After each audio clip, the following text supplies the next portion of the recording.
Hi humans, welcome back to my YouTube channel travel melodies. Street food అంటే చాలామంది ఇష్టపడుతుంటారు. అందులోనూ Manchuria అంటే తినకుండా ఉండలేం కదా.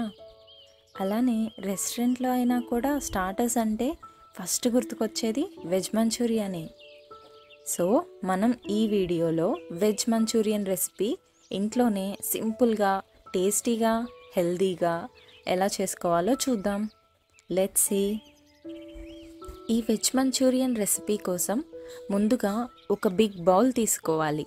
అందులో సన్నగా తరిగిన క్యాబేజ్ పీసెస్ని 1 కప్ తీసుకోవాలి. అలానే సన్నగా తరిగిన క్యారెట్ 1/2 కప్ యాడ్ చేయాలి.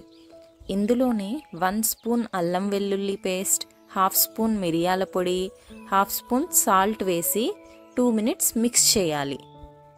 తర్వాత 3 స్పూన్స్ కార్న్ఫ్లోర్ అండ్ 3 స్పూన్స్ మైదా పిండి వేసి మిక్స్ చేయాలి. ఇందులో ఇంకా తడిగా అనిపిస్తే ఇంకొంచెం కార్న్ఫ్లోర్ అండ్ మైదా పిండి 1 స్పూన్ వేసుకుంటూ మిక్స్ చేయాలి.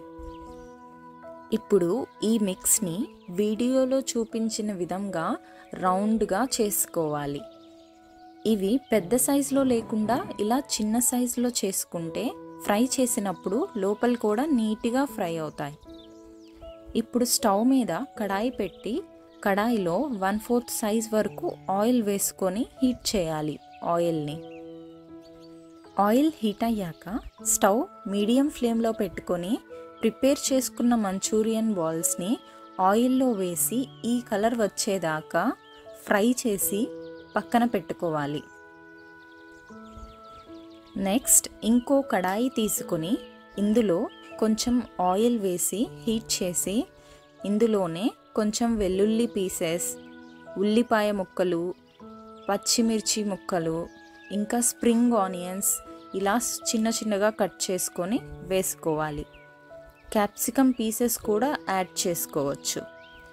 ఈ పీసెస్ ఫ్రై అయ్యాక ఇప్పుడు ఇందులో 2 spoons green chilli sauce, 1 spoon red chilli sauce, 1 spoon soya sauce, 1/2 spoon vinegar, 1 spoon tomato sauce వేసి మిక్స్ చేయాలి. నెక్స్ట్ ఒక స్మాల్ బౌల్లో 1 spoon cornflour powder and 2 spoons water వేసి మిక్స్ చేసుకొని ఇందులో వేయాలి. ఇంకా 1/2 స్పూన్ షుగర్, 1/2 స్పూన్ సాల్ట్, కొంచెం మిరియాల పొడి వేసి మిక్స్ చేయాలి. ఫైనల్గా ఇందులో ఫ్రైడ్ మంచూరియన్ బాల్స్ వేసుకొని అన్నీ కలిపి మిక్స్ చేయాలి.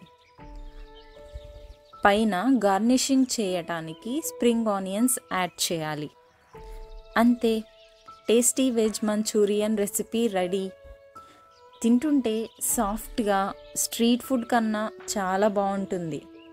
మరి మీరు కూడా ఈ రెసిపీ ట్రై చేసి ఎలా వచ్చిందో కమెంట్లో మెన్షన్ చేయండి. అలానే ఇలాంటి న్యూ రెసిపీస్ ఇంకా కావాలంటే please like, share and subscribe to my YouTube channel. Thank you.